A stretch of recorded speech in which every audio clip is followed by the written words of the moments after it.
அதிதி பைரவி ஆன்மீகம் YouTube channel சார்பாக அனைவருக்கும் வணக்கம். மார்கழி மாதத்துடைய தேய்பிறை பஞ்சமி என்னைக்கு திதி வருது, நேரம் என்ன, எந்த தேதி, என்ன கிழமையில் வருது அப்படின்னு சொல்லி பார்க்கலாம். உங்களுடைய கடன் பிரச்சனை படிப்படியாக குறையும். இந்த ஒரு எளிமையான பரிகாரம் நிச்சயமாக வராகியம்மன் அருளோட உங்களுடைய எவ்வளோ பெரிய கடன் பிரச்சனையாக இருந்தாலும், மலையளவு கடன் பிரச்சனை இருந்தாலும் அது கரைந்து கடுகளவாவது குறைவதற்கு நிச்சயமாக வராகியம்மன் அருள் புரிவாங்க. மிக முக்கியமான அதிசக்தி வாய்ந்த பரிகாரம் தாங்க இது. பஞ்சமி திதி இந்த மார்கழி மாதத்தில் வருகின்ற என்னைக்கு அப்படின்னு சொல்லியும் பார்க்கலாம். தொடர்ந்து என்னோட வீடியோ முழுமையாக பாருங்கள், லைக் பண்ணுங்கள், சப்ஸ்கிரைப் பண்ண மறக்காதீங்க. வராகி அம்மனை பொறுத்த அளவுக்கு நிச்சயமாக நம்ம நம்பிக்கையோடு செய்கின்ற ஒவ்வொரு காரியமுமே நமக்கு நல்ல பலன் தான் தரக்கூடியது. அதிலும் தேய்பிறையில் வரக்கூடிய இந்த பஞ்சமி திதியில் செய்யக்கூடிய வழிபாடும் பரிகாரமும் நம்முடைய துன்பங்கள், கஷ்டம், துயரம் அனைத்தையுமே நீக்கக்கூடியதாக அமையும். அதில் எந்த ஒரு சந்தேகமே கிடையாது. இப்போ இந்த மார்கழி மாதத்தினுடைய இந்த வருடத்தின் கடைசி தேய்பிறை பஞ்சமி திதி எப்போ அப்படின்னு சொல்லி பார்த்தோம்னா 19/12/2024 வரும் வியாழக்கிழமை பிற்பகல் 11:11 மணிக்கு பஞ்சமி திதி ஆரம்பிச்சிருது. நீங்கள் மாலை நேரம் இரவு நேரத்தில் வழிபாடு செய்யணும் அப்படின்னா வியாழக்கிழமையில் மாலை நேரத்தில் நீங்கள் தாராளமாக செய்யலாம். அதுவும் இந்த 8 to 9 மணி அந்த குறிப்பிட்ட நேரத்தில் நீங்கள் இந்த கடன் பிரச்சனை தீர வேண்டும் அப்படின்னு நினச்சிட்டு நீங்கள் வழிபாடு செய்யும் பொழுது நிச்சயமாக உங்கள் கையில் ஒரு காசு பணம் தங்குற நிலைமை வராகியம்மன் அருளால் நிச்சயமாக வரும். இந்த பஞ்சமி திதி வெள்ளிக்கிழமை இருக்குது. 20/12/2024 வெள்ளிக்கிழமை பிற்பகல் 1:55 வரைய இருக்குது பஞ்சமி திதி. வெள்ளிக்கிழமை பிரம்மமுகூர்த்த நேரத்தில் வழிபாடு செய்யுங்க.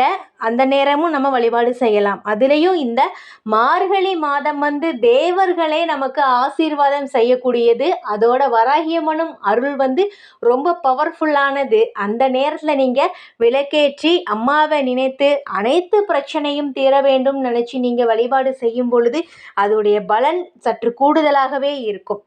நீங்கள் கடன் பிரச்சனையாக இருக்கட்டும், என்ன ஒரு கஷ்டமான சூழ்நிலையை உங்களுக்கு தேயணும், கரைஞ்சி போகணும் அப்படின்னு நினைக்கிறவங்க இந்த தேய்பிறை பஞ்சமியை நீங்கள் தவற விட்டுறாதீங்க. இந்த ஒரு எளிமையான பரிகாரம் தான். கடன் தீர்றதுக்கு பஞ்சமி திதியில் கல்லுப்பு பரிகாரம் தான் நீங்கள் பார்க்க போகிறீங்க. அது எப்படி செய்கிறது அப்படின்னு சொல்லி பார்க்கலாம். இந்த வர தேய்பிறை பஞ்சமி 2 நாள் வருது. வியாழக்கிழமை மதியத்துலேருந்து ஆரம்பிச்சிருது, வெள்ளிக்கிழமை வரை இருக்குது. நீங்கள் எந்த நேரம் செய்யணுமோ அது உங்களோட சௌகரியம். இந்த பரிகாரம் செய்கிறதுக்கு ஒரு மஞ்சள் நிற துணி எடுத்துக்கோங்க. அப்படி மஞ்சள் நிற துணி இல்லைன்னா சிவப்பு நிற துணி இருந்தாலும் எடுத்துக்கலாம். 2 கலரில் வண்ணத்தில் உள்ள துணி எடுத்துக்கோங்க. ஒரு சின்ன பவுல் வேணும். அது கண்ணாடியில் இருக்கணும். அது பிளாஸ்டிக்லேயோ எவர் சில்வர் அந்த மாதிரி இருக்கக்கூடாது. கண்ணாடியிலான பவுல் எடுத்துக்கோங்க. அது மேலே இந்த மஞ்சள் அல்லது சிவப்பு நிறத்திலான துணியை விரிச்சுக்கோங்க. வராகியம்மன் படத்துக்கு நல்லா சுத்தம் செஞ்சுட்டு மஞ்சள் குங்குமம் பொட்டு வைக்கணும். அவங்களுடைய நெற்றியில் வைங்க, கையில் வைங்க, பாதத்தில் வைங்க. அவங்க விருப்பமான சிவப்பு நிற மலர்கள் அன்னைக்கு பஞ்சமி என்று நீங்கள் வைங்க. எளிமையான முறையில் பானகம் செஞ்சு வைக்கலாம். என்ன நைவேத்தியம் வைக்க முடியுமோ நீங்கள் தாராளமாக செஞ்சு வைங்க.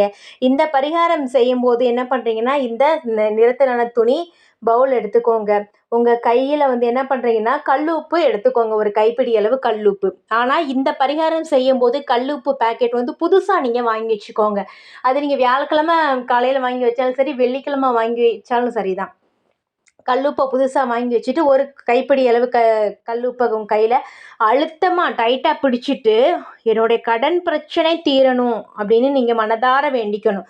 கடன் பிரச்சனை கொஞ்சம் கொஞ்சமாக குறையணும், நான் கடனே இல்லாத என் வாழ்க்கை எனக்கு வேணும் வராகி தாயே அப்படின்னு நீங்கள் மனதார பிரார்த்தனை செஞ்சுட்டு அந்த துணியில், அந்த பவுலில் உள்ள துணியில் அந்த கல்லுப்பு ஒரு கைப்பிடியை வைக்கணும். திரும்பவும் ஒரு கைப்பிடி கல்லுப்பை எடுத்துட்டு என்ன பிரச்சனை, அதாவது சொல்லும் பொழுது ஒரே ஒரு சங்கல்பம் மட்டும் வைக்கணும். ஒரே ஒரு கோரிக்கையை வச்சுட்டு நீங்கள் சொல்லணும். கடன் பிரச்சனைன்னா சரி, திருமணம் என்றால் இந்த மாதிரி சொல்லிட்டு நீங்கள் வேண்டணும். முக்கியமாக இந்த தேய்பிறை பஞ்சமியில் வந்து நம்மளுடைய கஷ்டங்கள் தேயணும் அப்படின்னு சொல்லிட்டு சொல்கிறது ரொம்ப சிறப்பானது. சொல்லிட்டு திரும்பவும் அந்த பவுலில் 2வது கைப்பிடி இதே மாதிரி 3வது கைப்பிடி எடுத்துட்டு அந்த உப்பை வந்து கிண்ணத்தில் போட்டு நீங்கள் வைக்கணும். இது வராகி அம்மனுக்கு மலர்கள் அர்ச்சனை செஞ்சுட்டு தூப ஆராதனை எல்லாத்தையும் காமிச்சிட்டு அந்த கல்லுப்பை வந்து முடிச்சா போட்டுட்டு 3 முடிச்சு போட்டு அம்மன் பாதத்தில் நீங்கள் வச்சிருங்க. நல்லா வேண்டிக்கோங்க. தேய்பிறை பஞ்சமி வந்து உங்களுடைய கஷ்டங்கள் தேய்றதுக்காண்டியே வந்து வராகி அம்மன் கொடுத்த ஒரு சிறப்பான அற்புதமான நாள்னே சொல்லலாம். இந்த முடிச்ச வச்சுட்டு மனதார வேண்டிட்டு நீங்கள் 3 நாள் அப்படியே இருக்கட்டும். வியாழக்கிழமை நீங்கள் கும்பிட்டீங்கன்னா வியாழன் வெள்ளி சனி அப்படியே 3 நாள் இருக்கட்டும். மறுநாள் எடுத்து வந்து அந்த கல்லுப்பை வந்து நீங்கள் கால்படாத இடத்துல, அதாவது ஓடுகின்ற தண்ணீரில் போடுறது ரொம்ப சிறப்பானது. ஓடை அந்த மாதிரி இருந்துச்சுன்னா போடலாம். எங்கள் வீட்டு பக்கத்தில் ஓடை அந்த மாதிரி எதுவும் இல்லை அப்படின்னு நினைக்கிறவங்க சிங்கில் கூட போடலாம். கால்படாத இடத்துல போடணும், அதுதான் முக்கியம். இந்த வருடத்தோட கடைசி தேய்பிறை பஞ்சமியை யாருமே தவற விட்டுறாதீங்க. நம்பிக்கையோடு அந்த வராகி அம்மனை நீங்கள் நினச்சி நீங்கள் செய்கின்ற இந்த கடன் பிரச்சனை தீர வேணும் பரிகாரம் நிச்சயமாக பலனளிக்கும். நன்றி.